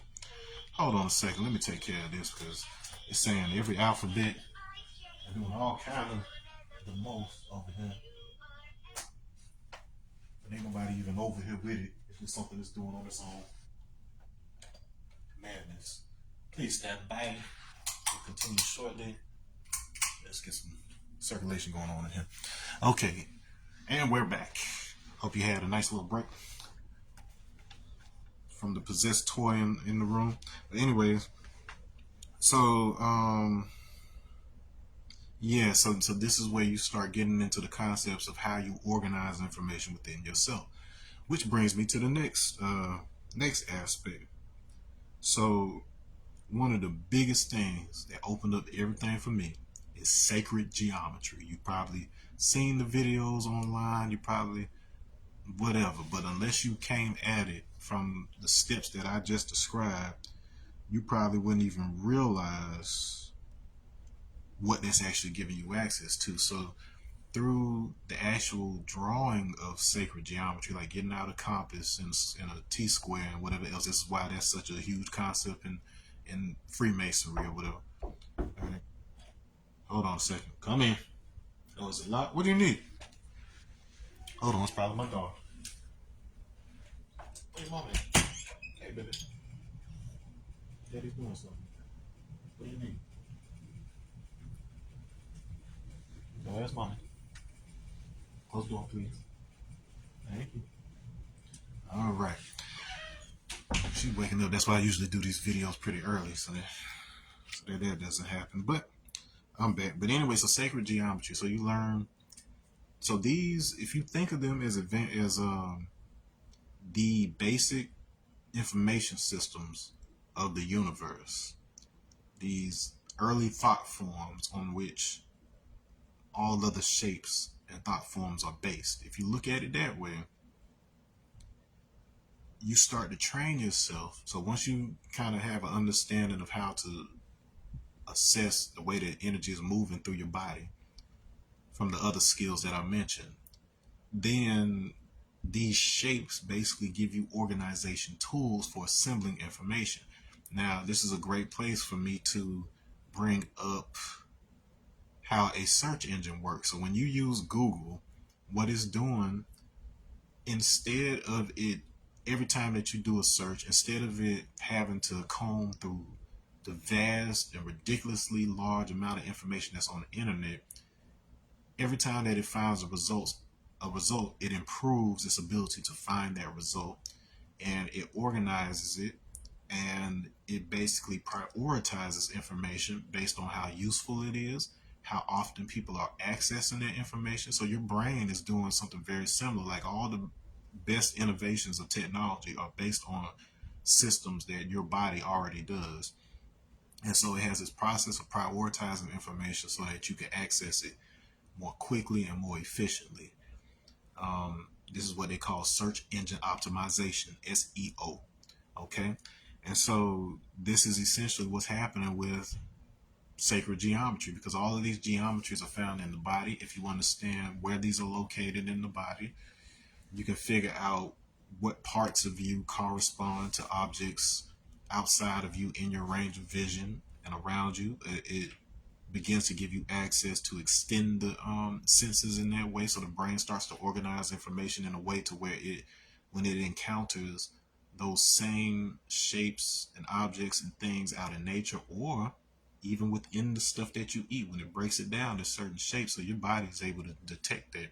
That's important. Like the shape of the things you're eating, like the shape that the bonds of water molecules are forming is more important than the water itself with regards to your health. So this is why water that is obtained naturally from eating fruits and plants is more hydrating to the body than bottled water, because bottled water has been through a lot of processes that have made the water flat and broken up those geometries. So that's just something to keep in the back of your head. So you live off of geometry because geometry is information and information is energy. If you want a system to run more efficiently and stronger, then you have to have efficient energy usage, and efficient energy usage relies on efficient information organization. And then that's what these geometries are. They are really the most efficient way to organize information in the universe. And so sacred geometry goes hand in hand with something called biogeometry. So there's two guys that you want to look up. You want to look up Drunvalo Melchizedek. Drunvalo Melchizedek, who does a pretty cool workshop that you can find on YouTube regarding sacred geometry. Um, it was through him that I discovered about Thoth and the Emerald Tablets and all of that kind of stuff or whatever. Not by Billy Carson, you know, I know what he does with it, but I was introduced to it in this standpoint, and the way that Drumvalo taught it. I instantly started having some interesting stuff happen, like being able to sense stuff in the body, and then starting to get the visual aspect of it. Like it got to the point where like I could see like a whole like grid. I could see certain geometries, like in like when light was traveling in the room. I could see how the light was organized in a room. This was something that drastically impacted my artwork. Leading up to that, the thing that even led me to finding that information, that workshop and stuff, was that I had things that were happening while I was doing paintings. I had this new style of painting that I had developed, to where, as opposed to me going in trying to paint something in particular, I would lay down like lines, geometry, words, stuff like this, and then I would like whitewash over it, and then I would look at it to see what shapes I would see, and I would trace those out and just go through a process like that, building it out. Like, what do I see forming here? And it started to like form, like I would see certain things that pop up. Like I would see like gorilla type figures pop up, fish type figures, feminine type figures pop up. So it's just certain geometries and mathematical relationships that naturally remind us and give us pattern recognition of things in nature. And so this has a large amount to do with how we perceive reality in the first place. Okay. And so speaking of which, I see something pretty cool out my window. I have to remember to get a picture of that. But anyways, so these geometries, they start to give you a heightened level of awareness with regards to the way information is moving around you and within you. And so this is an important step. So you want to check out Drunvalo Melchizedek. I also mentioned something called biogeometry. So you have the work of Dr. Ibrahim Karim. That is Dr. Ibrahim Karim, who he trained Dr. Robert Gilbert So you'll see a lot of videos about him talking about sacred geometry. He has his vesica.org, VESICA.org. And Dr. Ibrahim Karim is an Egyptian man whose father was an Egyptologist, and he learned about all these deep, hidden Egyptian teachings regarding. There's a lot of correspondence information there, a lot of archetype information, which I'll come back to. But more importantly, this central energy that's at the center of all things, that connects all things. And it is from this center energy that all other types of forces, energy, whatever else manifests from. And so he basically gets into understanding the biofield of people and objects to the degree that he can introduce certain shapes into an environment and get a particular energetic effect. He's used this to make energy in like wiring and stuff in a house work more efficiently. He's used this to install things that have reduced the rate of cancer in particular areas. It proven because the Egyptian government, they're more cooperative with this kind of stuff than ours is with us. Like they gave him everything he needed to do these experiments and so on and so forth. But like he's proven that he could reduce cancer rate in areas, improve children with autism. So that's one of the reasons I was particularly interested in him, because I had two children on the spectrum. And in fact, I found that certain geometries that I was putting in my paintings, it drastically improved both of my children's eye contact and stuff. Because I would see them whenever they would come in the room, they were attracted to it, and I could see their eyes just kind of following the geometries of the paintings. And so as a result, that was one of the symptoms of autism that my children never really um, had to deal with like that. Like their eye contact improved. Both of them, though nonverbal, was starting to speak before my son passed, and my daughter, she's still improving every day. But that was one of those factors that played into it, especially after I learned about the biogeometry.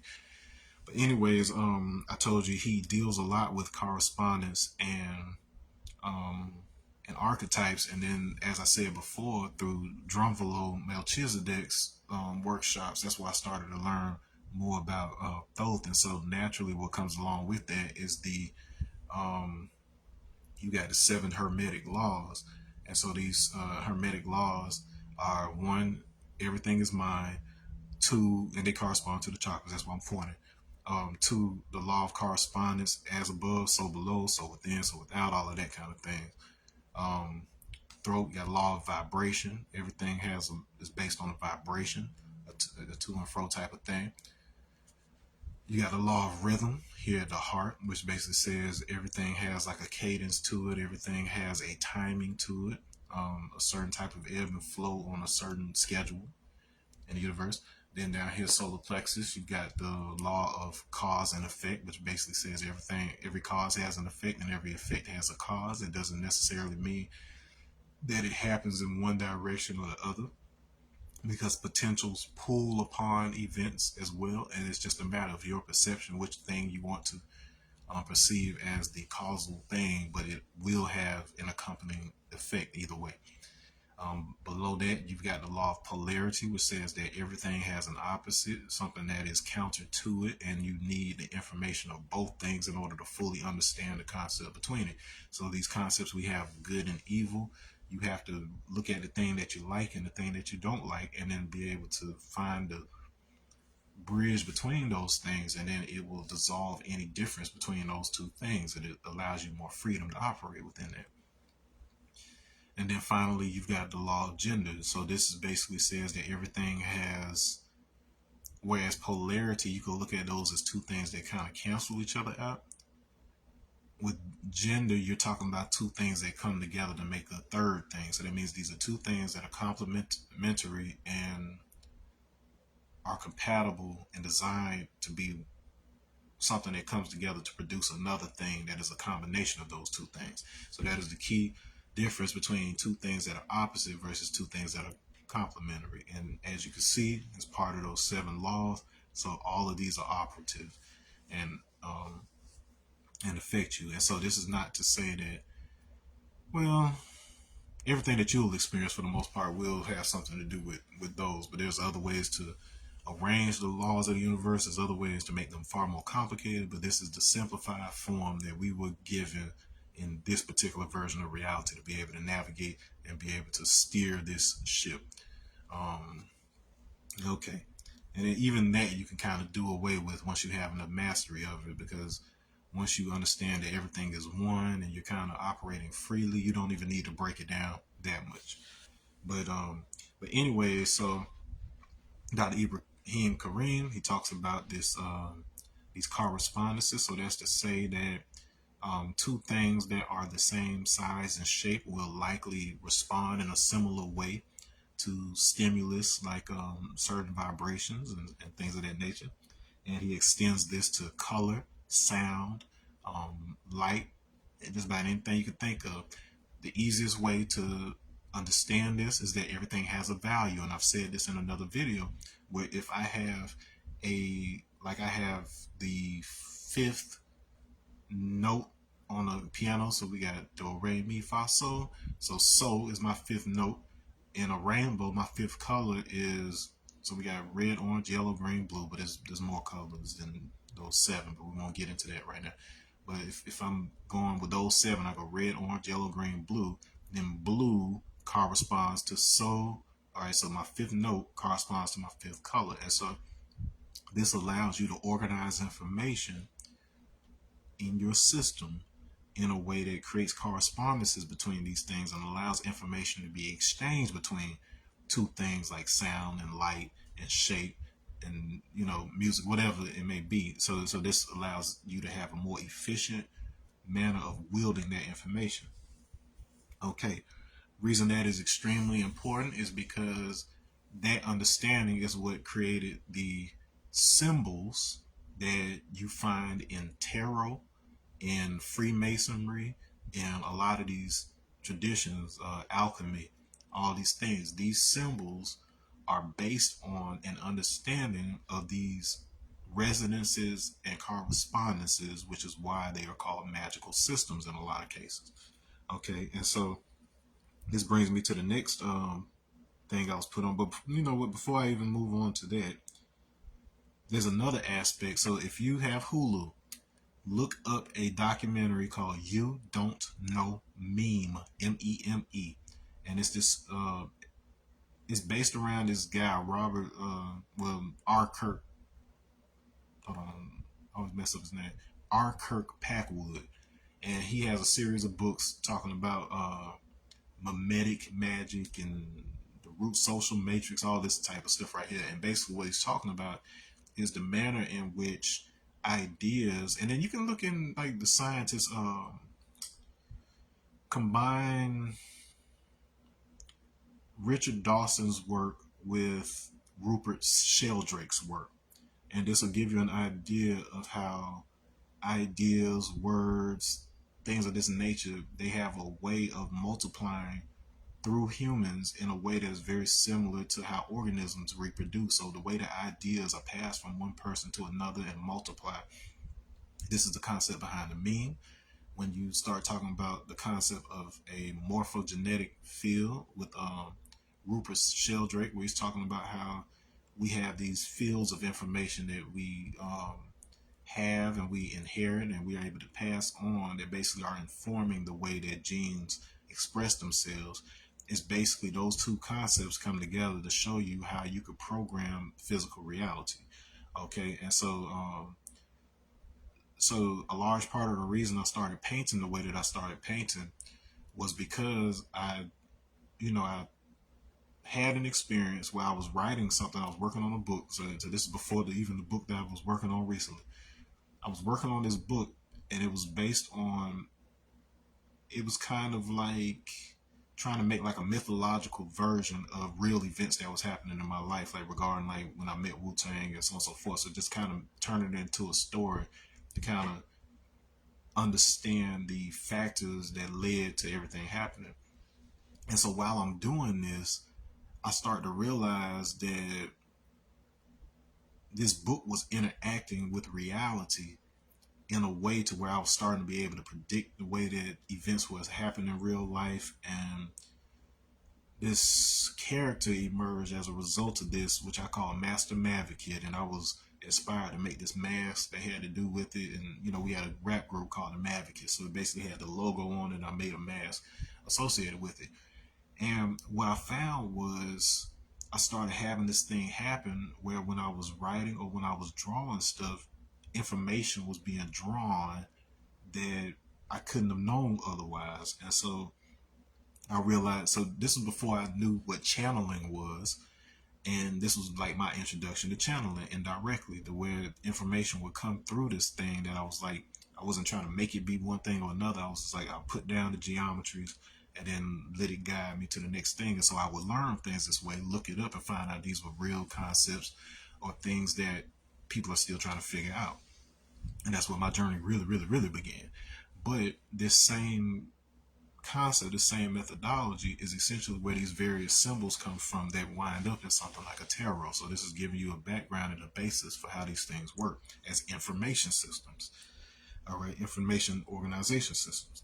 And so the next thing you need to know about is Hero's journey, aka hero's journey. And the reason I say it like that is because the whole concept of a hero archetype, an archetype is a particular type of character. It's an information system that it basically says, okay, this character is going to have these particular attributes, and this particular type of character interacts with this other type of character, like a villain or some heroes and villains. There's a specific dynamic there that represents an interaction of information that can be translated into real world physical properties and mathematical concepts and stuff, but they're just being embodied by these two types of characters.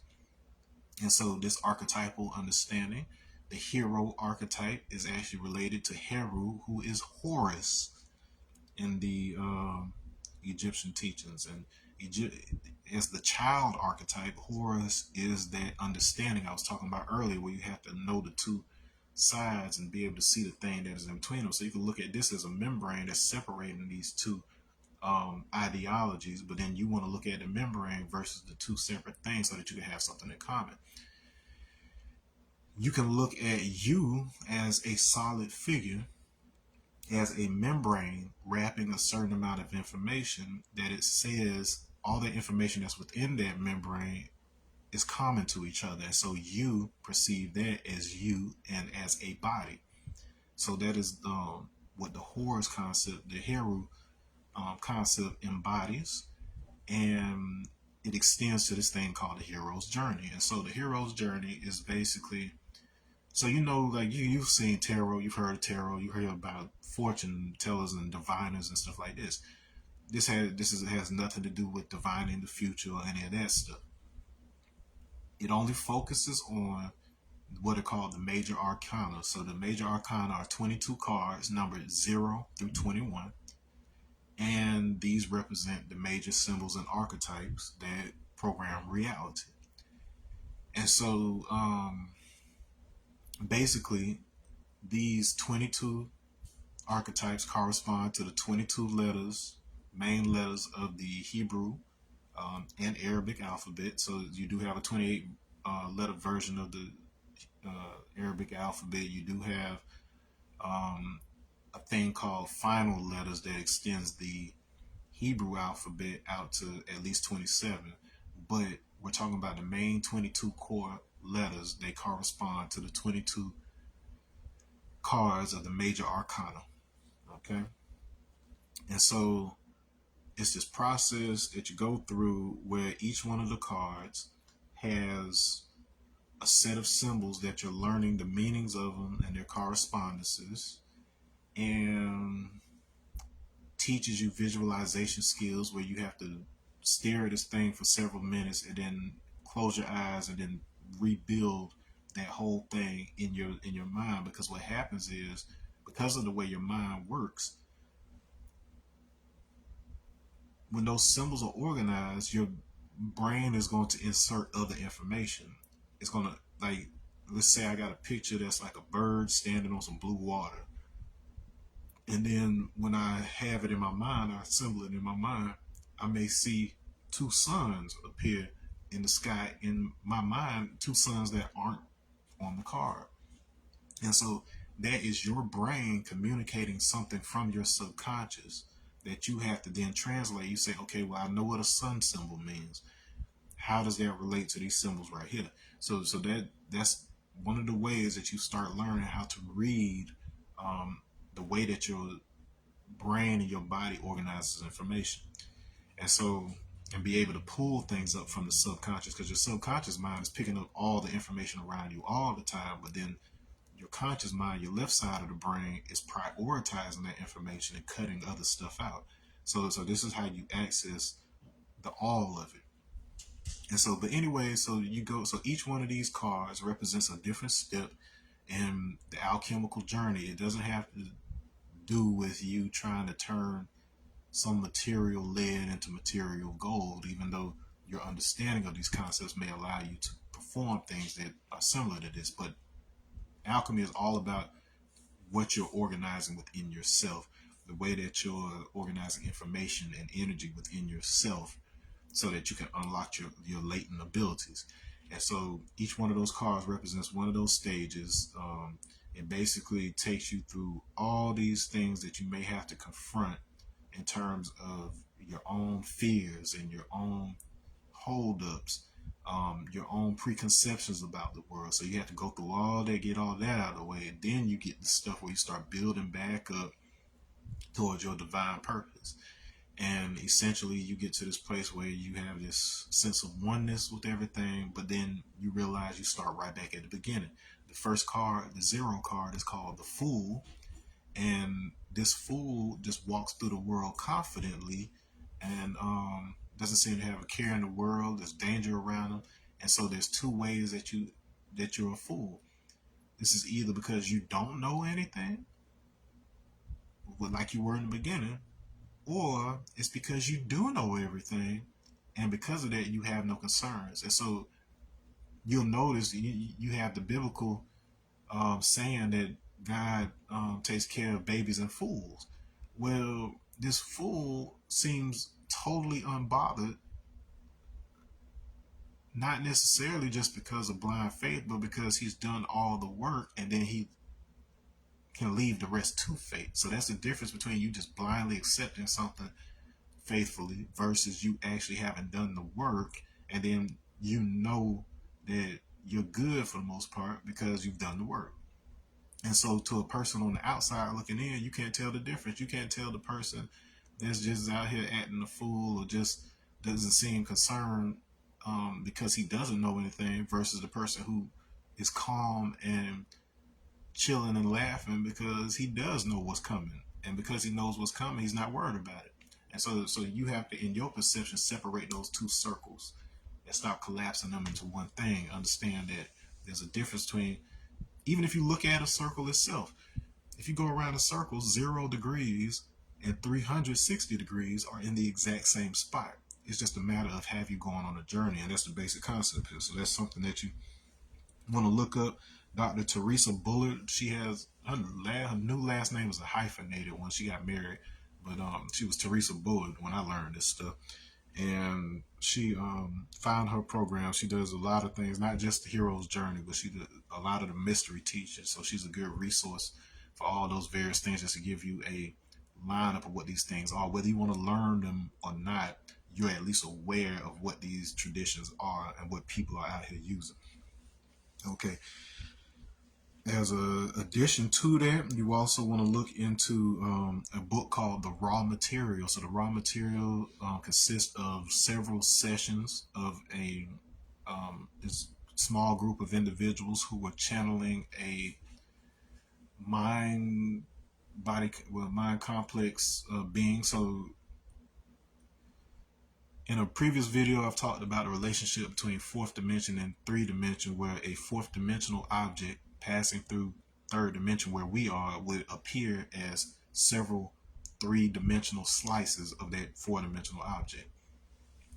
And so likewise, there are levels of existence where you'll have a single entity that when it enters our level of existence, it appears as multiple entities. So this is why we have that problem where it seems like there's these figures that pop up in history that all seem to be copies of each other, like somebody copied the story of another, but it's not that. It's that there's a single mindset being or whatever that when it manifests in this lower density, it manifests as multiple beings that can be looked at as that same being from different angles, different stages in time, right?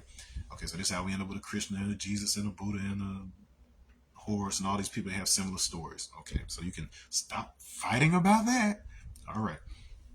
Anyway, so this book, the raw material, so this entity that they're channeling, he says that he is raw, not simply just an individual, um, the raw that we associate with the god Ra, and there's a lot that comes along with that because like you hear stories about Ra and Marduk and the Sumerian stuff, and Ra did this and Ra did that.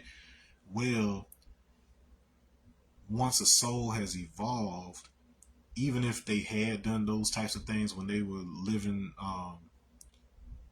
lower types of existence or human type lives or whatever else, when they become part of this mindset being, they are completely kind of removed from that and are open and give you accurate information, and um, they will tend to acknowledge their limitations and the consequences of their limitations when they were in their previous form, because now they're in a state where they can look back at it and they can look at all of them like, okay, I see why I was like that, how I've evolved since then, and the purpose of that. So this is essentially what you're dealing with the raw material. And so Ra makes a number of claims regarding the origins of the pyramids as well as the origins of tarot, the way that those symbols were manipulated by the priests for power after they were delivered to them. So the version that you got may not be the original version that was intended, but this is definitely one of, if you're going to engage with that concept of Heru's journey that I just described, this is a great supplement to that, to just kind of hear how he's describing the structure of things and kind of put that in your box. All right, let's keep going. Okay, so speaking of putting things in your box, this is where yoga comes into play. So Isha yoga, specifically the stuff that Sadhguru is teaching. So get his app. He has a lot of free stuff on there, and then he has other stuff that is affordable that you could take. And these are things that are initiations. These are things that take time and concentration and take guidance, so to make sure that you're doing it right. But then yoga overall, this is probably the last thing I added for the most part to my collection of skills and things, because I just didn't know exactly what it was and wasn't attracted to me when I was younger. But like he and other yogis describe it, yoga is the thing that you come to after you've tried everything else. The reason being is that yoga is specifically a system, a science of organizing all the information that you've gathered through your senses as well as experience and stuff. So the practices in yoga are specifically designed to integrate the whole body so that you can begin to tap into these higher faculties and these expanded levels of your existence by more efficiently organizing the information within your body and learning how to read that information through vibration. So the various chants and things of that nature, Om in particular, it is a information organizing vibration that kind of helps you to helps your mind to map the entire body and the field of existence, and you learn skills on how to still the mind so that you don't have the monkey chatter or the mind racing, so that it's still enough so that it's like the surface of water. If your water is calm and your surface is calm, then you see every ripple that comes through it. So we miss out on a lot of information because our senses are picking up the big splashes in the pool, and that's what we see as the physical reality. But then until you're able to still the mind, you miss all the subtle ripples, and then that's where all the good stuff is. All the secrets are. And so that starts to help you build that up. So make sure you add it. So as you're learning things and adopting them, you start to get into some other concepts like what a lingam is. So a lingam is literally the equivalent of like building a person from scratch. So as opposed to you building a human that's like me and you, it's an object that energetically interacts with the environment in a specific way. So it may not have all the faculties that a human has, but it has at least one of those faculties incorporated into a single system. And this is a concept that has very much influenced the way technology operates on the planet. And in fact, when it is done right, it allows you to create spiritual systems that last for thousands of years that allow information to be stored and transmitted through the body, that you have access to. And this ancient wisdom, this is how the yogis and the masters preserve their information and transmit it in case they're dead and gone, and you still need to access information. And it has a lot to do with resonance. It has to do with you and your body programming it with the proper resonance through sending certain sounds through it, and making sure that your alignment in your body is a certain way to where sound moves through it in a certain way. And then you have an object that, because of an understanding of the properties of said object, it has been programmed, shaped with a extensive, arduous process, um, that allows it to keep that resonance. It's almost like magnetizing a piece of steel. Like once it's in there, it's in there for an extended period of time, and you can interact with that information. Your sciences does acknowledge this and understand it, and a lot of the information regarding that is not public because it does kind of tap into some of those means that they have been using to for surveillance and other societal control aspects. It doesn't necessarily mean that it's 100% evil, because you have people with good intentions who are under the impression that they're involved with these things so that they can protect you from threats. But at the end of the day, just like a gun, everything that is built to protect you can also be used to kill you. So tis what it is. Okay. So and then also under that umbrella of yoga, you also have the concept of yantra. So you know about mantras, which is those sounds you make. So you got tantra, mantra, tantra, and yantra. Yantra is basically an energetic machine. So like I'm telling you about how you can organize this information. You have people who over thousands of years develop techniques to create those thought forms in a way to where they operate like machines that can be transferred between people, and it can be incorporated so that information energy interacts with you in a specific way.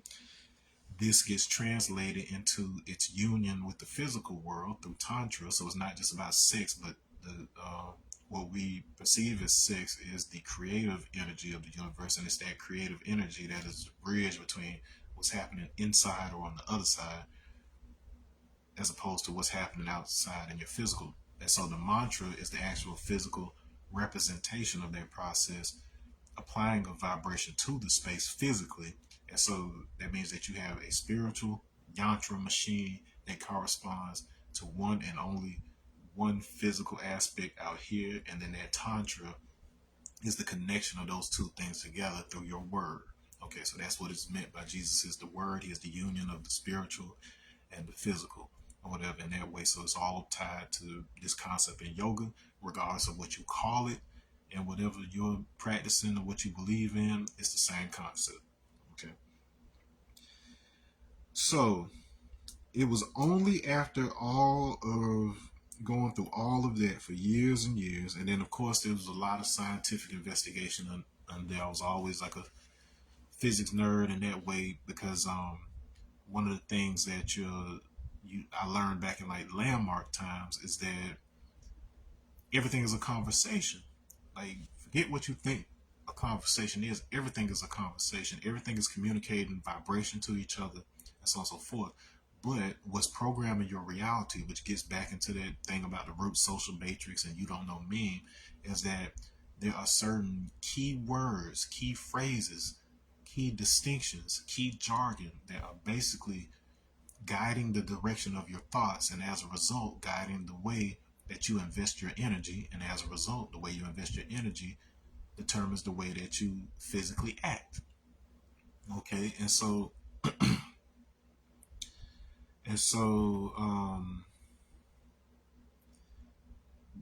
understanding the conversation, the language of a particular field is your access into that. The world is not the earth that you're standing on. The world is the way that you collectively as a species are perceiving that earth. And so if the conversation changes, the way you perceive that earth will change. And if it is consistent and persistent for long enough, it will start to physically change the way you perceive that world. So just keep that in mind. And so, with all of those things under my belt, it was then and only then that I started to entertain any of the crazier concepts out there, like aliens or flat earth stuff or anything else. It doesn't necessarily have any bearing on my belief or disbelief. But what I'm saying is, I made sure I had significant things under my belt. I had the knowledge of self, which isn't just some general term, but it's specific teachings from the 5% that include the supreme alphabet, supreme mathematics, the history of Allah, what we teach, the 120 lessons that are also in Nation of Islam, and understanding these things not on face value, but understanding the encoded information, just like I've described with the Masonic teachers or whatever else. You have to understand what's being encoded in that in order to get the full understanding and appreciation and create the machines in here that help to organize information out here. Okay, and so I had all that under my belt, knew how to do the knowledge, knew how to approach it with scientific method, all of that. But I had receptivity and openness to the spiritual aspects of things because I had had firsthand experience with them under the guidance of people who had already had experience with them. So these are all the things that you need under your belt in order to be able to get the best value out of what I'm telling you.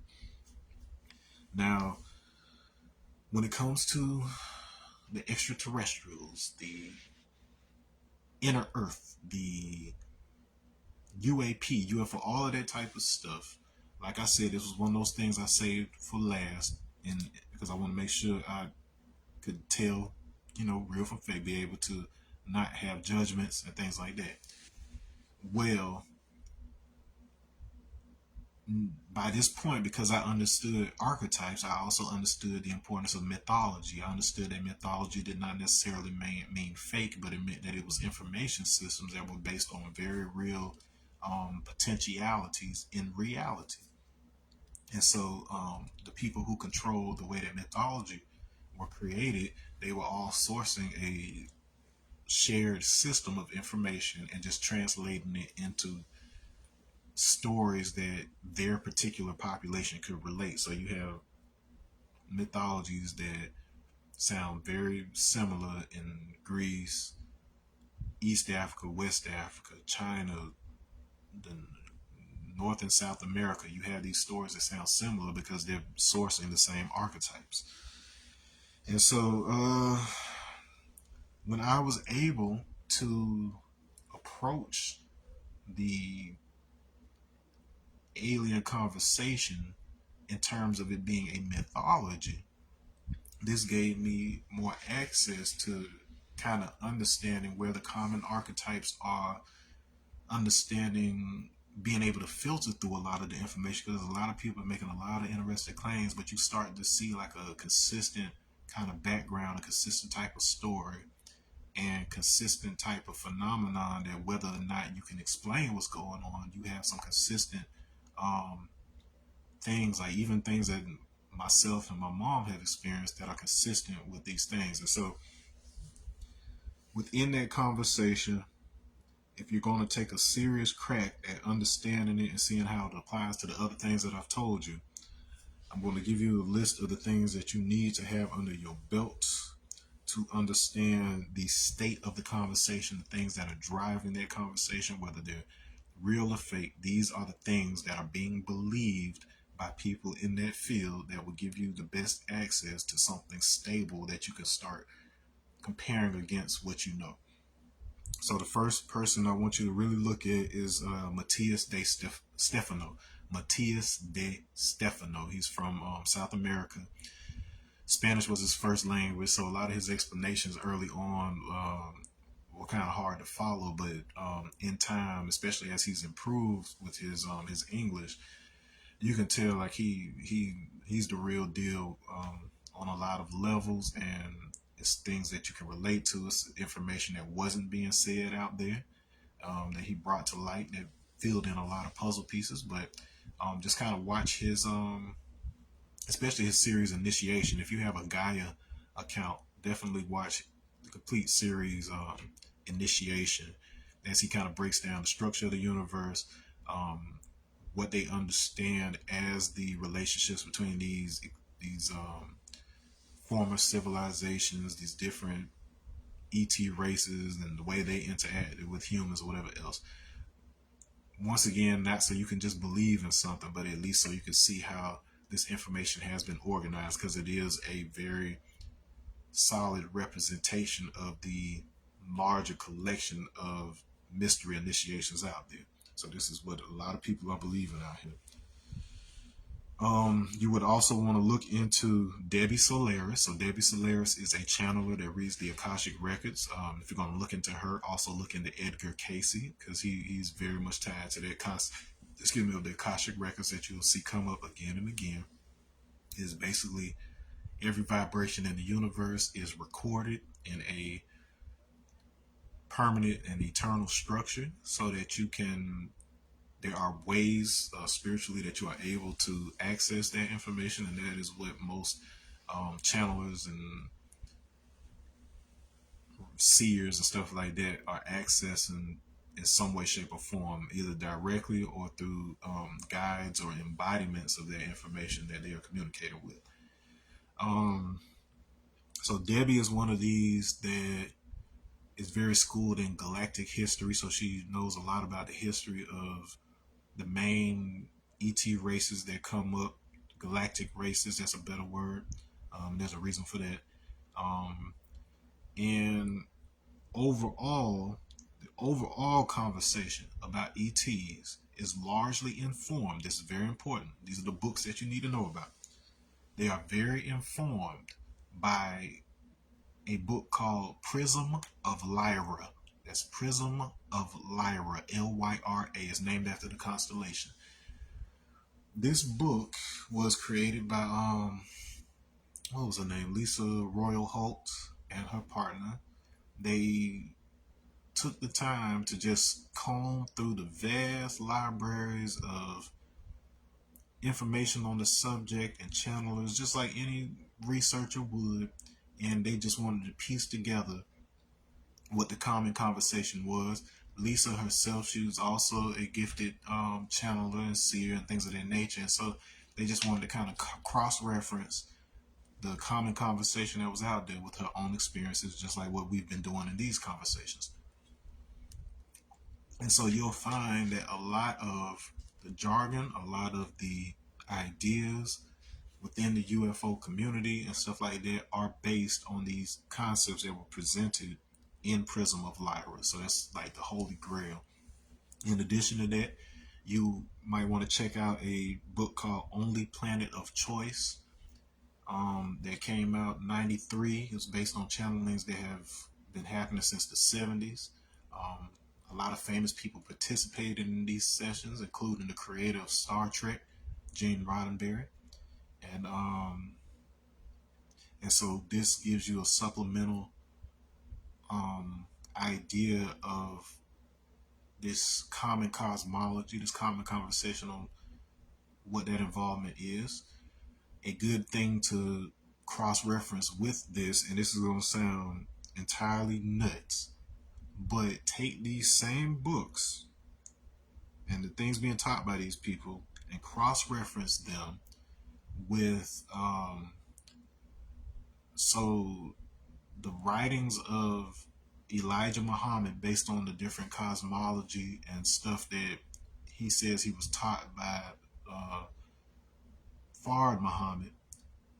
A lot of that cosmology lines up in some interesting ways that also happen to line up with Hindu teachings.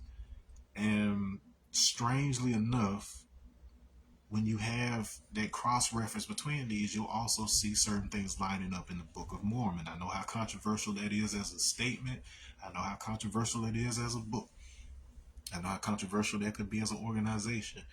But the thing I was most interested in is why these groups who seem to have nothing in common with each other or no reason to corroborate each other's stories, why they would have this agreeing information. So that's the most important thing, to find what is this structure, this common conversation that everybody appears to be having, so that we can understand what is programming reality for us right now.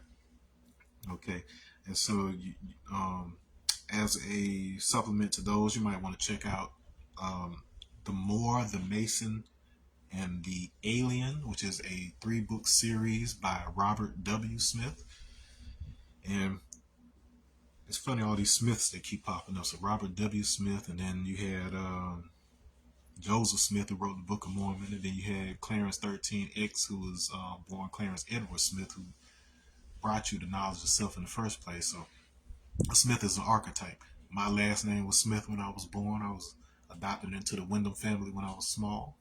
Whatever. So architects help you piece this stuff together. Anyways,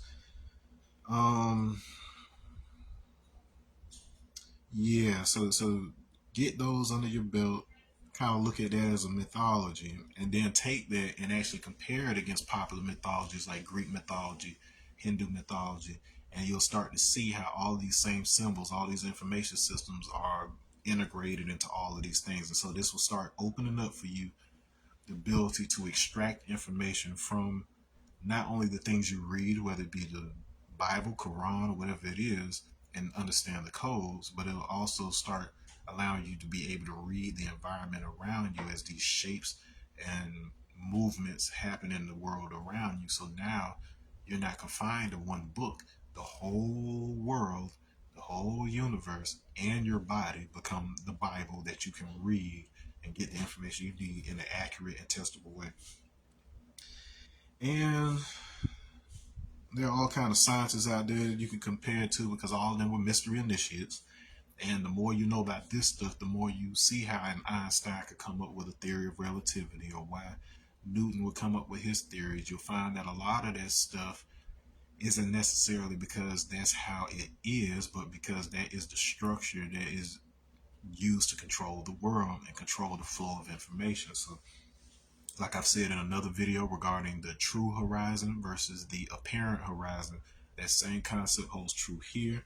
If you understand the teachings that they are sourcing from, you'll also understand the way that they've encoded the truth into that information.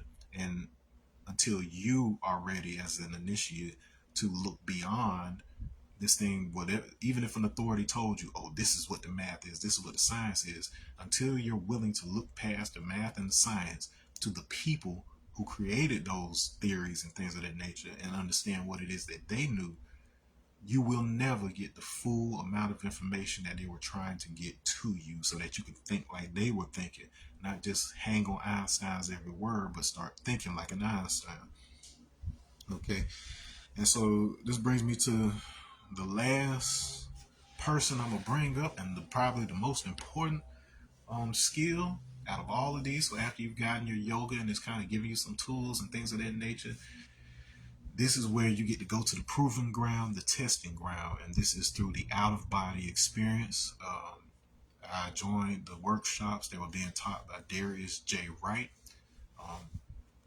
Excuse me, if you're not familiar with him, check out his videos on YouTube.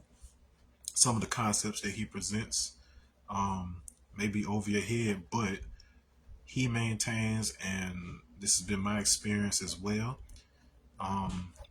you will not find him, you will not hear about him until you're actually ready to hear about him. And so the fact that you're listening to me now and then finding out about him shows that you were already mentally in a place where you were ready to encounter what he has to present. So I'm not particularly worried about you in that regard.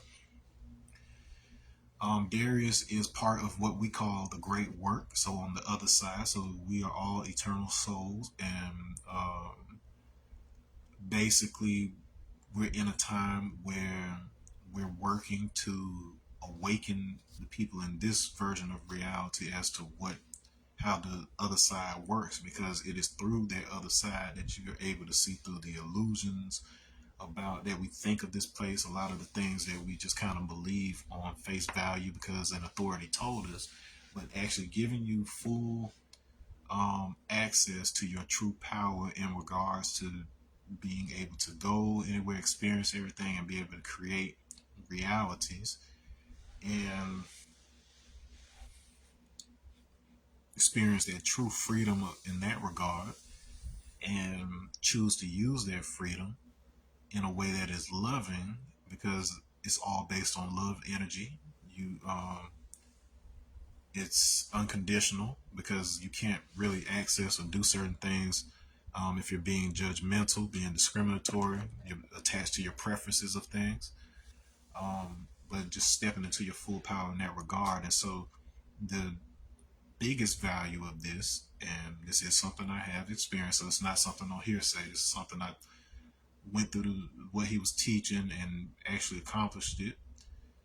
Um, but this gives you the opportunity to go to the other side, see things for what they really are, get the real information, and be able to confirm the things that you are operating based on in your physical life. So it's like, so if you have a lot of belief systems that aren't really serving you, mostly because they aren't true, then this is the way that you'll be able to figure that out from a scientific standpoint. Um, this isn't all it is, but it definitely has something to do with it. But the way your brain organizes information, it gathers all information without discrimination with the right side of the brain. The left side of the brain is the one that filters that.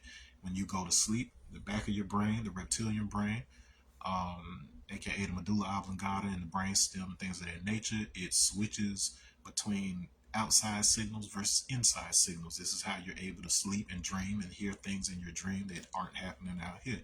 And so between those mechanisms, this is the way that your body is not only collecting information, but it is the way that it's projecting information.